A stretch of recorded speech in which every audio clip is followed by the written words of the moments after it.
दोस्तों नमस्कार, मैं हूं कल्पना और बेसिकली बात करूंगी आज मैं आप सभी से विनर्स एटीट्यूड के बारे में। प्रतिकूल परिस्थिति में खुद को मजबूती कैसे दें, विनर्स कैसे खुद को मजबूत बनाते हैं जब हालात सर्कमस्टांसेस हमारे कंट्रोल में ना हो तब। आइए बात करते हैं। सबसे इंपॉर्टेंट फैक्टर है बिलीफ, विश्वास।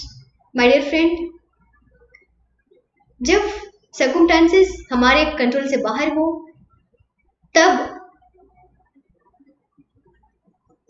एक शक्ति जो हमसे ज्यादा समर्थ है, परमेश्वर की शक्ति, आराध्य भगवान की शक्ति, उस पर विश्वास करें कि भले ही मैं कितनी भी मेहनत कर रही हूँ और रिजल्ट्स मुझे नहीं दिख रहे हैं, मेरा लक्ष्य मुझे बहुत दूर दिख रहा है, बाकी सबका लक्ष्य पूरा हो गया, मेरा तो पूरा नहीं हो रहा है, उस समय भी एक ही चीज जो है वो आपको विजेता बना सकता है, वो है आपका विश्वास परमेश्वर के प्रति कि ईश्वर की शक्तियां इस हालात को बदलने के लिए समर्थ है और ईश्वर मेरी मदद अवश्य करेंगे। अवश्य ही आपके भगवान आपको मदद करेंगे और एक दिन आप अपने लक्ष्य तक पहुंचेंगे, एक दिन आपके हालात सुधर जाएंगे। इस बात पर विश्वास आपको आगे बढ़ने की शक्ति देता है। जो विनर्स होते हैं उनका धैर्य बहुत मजबूत होता है। माय डियर फ्रेंड्स, जब परिस्थितियां प्रतिकूल हो, जब हम स्ट्रगल करके थक जाते हो, तब धैर्य रखना बहुत मुश्किल होता है। उस समय जो व्यक्ति धैर्य रख लेगा उसको जीतने से कोई नहीं रोक सकता है। माय डियर फ्रेंड, हम सभी को धैर्य रखना है कि धीरे धीरे ही सही ईश्वर की कृपा मेरे जीवन में आएगी और रोशनी लाएगी, और इस बात पर भी भरोसा करना है कि धीरे धीरे ही सही परंतु चमत्कार अवश्य होगा। मैं भी जीतूंगी, मेरे भी लक्ष्य पूरे होंगे, मेरा भी सपना पूरा होगा, मेरा भी हालात ठीक होगा, मैं भी खुद को हील कर पाऊंगी और मैं भी एक दिन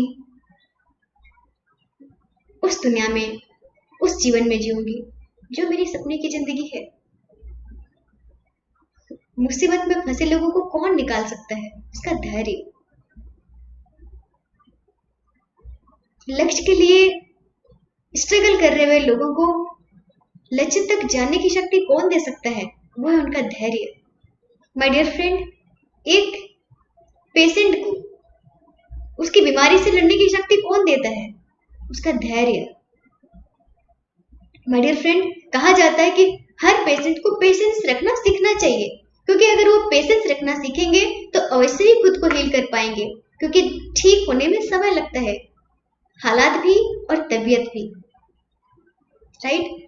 तो अगर आप धैर्य को मजबूती से पकड़ना सीख लेते हैं तो आप एक विनर हैं और आपको विजेता बनने से कोई भी नहीं रोक सकता है। इसलिए हर मुसीबत में, हर परिस्थिति में, हर स्ट्रगल में धैर्य रखिए मेरे दोस्तों। धैर्य आपको मजबूती देगा और सबसे इंपॉर्टेंट है वो है आपका समर्पण, आपका सरेंडर भगवान के प्रति, आपके आराध्य भगवान के प्रति। जब आप सरेंडर करते हैं तब आपकी सारी जिम्मेदारी भगवान को चली जाती है, भगवान की हो जाती है, और भगवान कहते हैं कि मैं हर शरणागत की रक्षा करता हूँ, क्योंकि भगवान का एक नाम है शरणागत वत्सल। जब हम उनके शरण में जाते हैं पूर्ण समर्पण के साथ तो भगवान अवश्य आपकी मदद करेंगे। और जब आप और मैं परिस्थिति को कंट्रोल नहीं कर सकते हैं तो एक ही एक ही नियंत्रण करता जो हमारा परमेश्वर है, वही उसको नियंत्रण करेगा। इसलिए बिना संदेह किए, बिना डाउट किए, बिना उलझे सब तकलीफों को, सारी कार्यों को भगवान के चरणों में रख दीजिए। My dear friend, next important चीज जो है वो है आपकी डर और आपकी शंकाएं।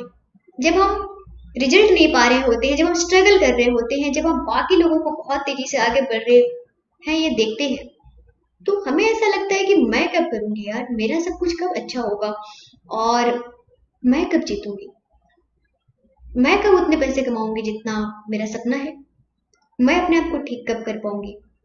माय डियर फ्रेंड, अलग अलग तरह के डर और शंकाएं आपको कमजोर करता है। इसलिए अपनी सारी चिंताओं को, शंकाओं को रिहा करके सिर्फ एक ही सिद्धांत का पालन करें। वो सिद्धांत है सब कुछ छोड़ो और ईश्वर को पकड़ो। एक ही अभ्यास, हर दिन अपने आप को बोलो उठ के कि सब कुछ छोड़ो और ईश्वर को पकड़ो। आपका ईश्वर ही आपको इस अनियंत्रित घड़ी से बाहर निकाल सकता है। My dear friend, next important चीज, हमेशा प्रार्थना करो, मांगो भगवान से, एक नया जीवन जीने की शक्ति मांगो और विश्वास करो कि वो शक्ति आपको देगा। आपका विश्वास, आपका यकीन ही आपको वो शक्ति दिलाएगा। इसलिए विश्वास और धैर्य बहुत ताकत देगा आपको। माय डियर फ्रेंड, अगर सिचुएशंस आपके कंट्रोल से बाहर हो, आप खुद को स्थिर ना कर पा रहे हो, भगवान से प्रार्थना आप खुद नहीं कर पा रहे हो, तो अपने प्रियजनों से कहें कि वो नियमित प्रार्थना आपके लिए करें, क्योंकि प्रार्थना में बहुत शक्तियां हैं। मैंने कई ऐसे एविडेंस देखे हैं प्रार्थना की शक्ति के, जिसको मैंने अपनी आंखों से देखा है कि ये काम करती है और हर उस मजबूर व्यक्ति को, हर उस विक्टिम व्यक्ति को प्रार्थना की शक्ति बाहर निकालती है। हर असंभव कार्य प्रार्थना से ही पूरा होता है। मैं कुछ स्टडी कर रही थी जहाँ पे मुझे पता चला कि एक बार एक बड़े हॉस्पिटल में कई लोगों का इलाज चल रहा था। उसमें से आधे लोगों के लिए प्रेयर कराया जा रहा था और आधे लोगों के लिए प्रेयर नहीं किया जा रहा था।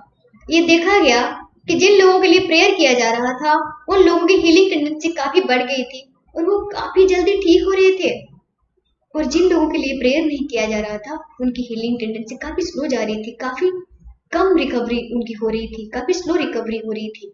और ऐसे कई सिचुएशंस को मैंने देखा है जहां प्रेयर करने के बाद यूं चमत्कार हो गया है और हालात में तख्ता पलट होते मैंने देखा है। इसलिए प्रेयर की शक्ति असीमित है, बहुत ही कारगर है। आप अपनों से, अपने से बड़ों से, गुरुजनों से, भाई बहनों से, मम्मी पापा से जरूर प्रेयर करवाएं। ये प्रेयर आपको बहुत जल्दी आपके हालात से बाहर निकालेगा। और दूसरी बात, अगर आप खुद करना चाहें तो लिख करके प्रेयर जो है, आपकी जो बात है उसको लिख करके भगवान के चरणों में रख दें, वो अवश्य ही पूरी होगी। माय डियर फ्रेंड, आप जब स्ट्रगल करते हैं, जब आप थक जाते हैं मेंटली, फिजिकली, हर तरीके से, तब आपका ध्यान केंद्रित करना मुश्किल हो जाता है। आप अपना पूरा ध्यान नेगेटिविटी में लगाते हैं। परंतु एक चीज जो आप स्वयं प्रयास कर सकते हैं वो ये कि अपनी पूरी ध्यान उन कहानियों को, उन चमत्कारों को, उन सच्ची घटनाओं को सुनने में और याद करने में, उनके बारे में पढ़ने में लगा दें, जहां पर परमेश्वर ने कुछ चमत्कार किया हो। आपके भगवान की कृपा से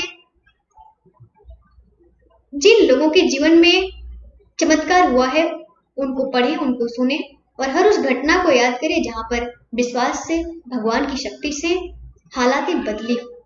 जब आप उस दिव्य शक्ति पर विश्वास करने वाले लोगों को जानेंगे, उनको सुनेंगे, तो आपका सबकॉन्शियस भी उन पर विश्वास करने लगेगा और आपका सबकॉन्शियस माइंड आपको उस हालत से बाहर निकलने की शक्तियां देगा।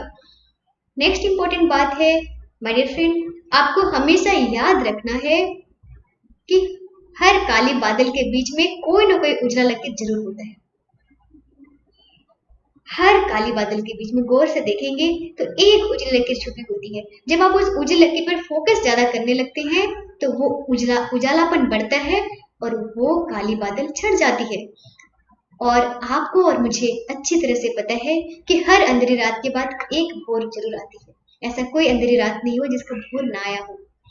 और परिस्थितियां जाने के लिए आती है मेरे दोस्त, स्ट्रगल तो एक दिन जाने के लिए आता है, स्ट्रगल जाने के लिए आता है। और आप थक गए हो इसका मतलब ये नहीं कि आपके अंदर की पोटेंसी कम हो गई है। शेर घायल भी हो ना तब भी शक्तिशाली होते हैं। अपने घाव आप खुद ठीक कर सकते हैं। लक्ष्मण जी भी मूर्छित पड़े थे जो कि बहुत बलवान थे। तो आपका मूर्छा हो जाना, आपको थोड़ा सा थक जाना, ऐसा नहीं है कि आपको छोड़ देना चाहिए, यहाँ से क्विट कर जाना चाहिए, नहीं नहीं। जब मूर्छा से वापस आए तो लक्ष्मण जी ने कितनों का संहार किया, आपको पता है ना। इसलिए आप कभी ना थके, कभी ना रुके, अपने निश्चित लक्ष्य पर लगे रहें, टिके रहें, अवश्य ही पूरा होगा। और दूसरी बात माय डियर फ्रेंड, जब भी आपको लगे कि अब मैंने सारे प्रयास कर लिए हैं, अब मेरे से कुछ नहीं होगा, मैं अब छोड़ रहा हूँ रास्ता, तब भी एक प्रयास और बचा रहता है, एक आशा की किरण और बची रहती है। उस किरण को खोजें और हर उस आखिरी एहसास जहां आपको लगता है कि अब मैं थक चुका हूँ, उसके बाद भी एक और नए प्रयास के लिए खड़े हो जाए, क्योंकि हमारा सबकॉन्शियस माइंड बहुत पावरफुल है, हमारी पोटेंसी बहुत ज्यादा है।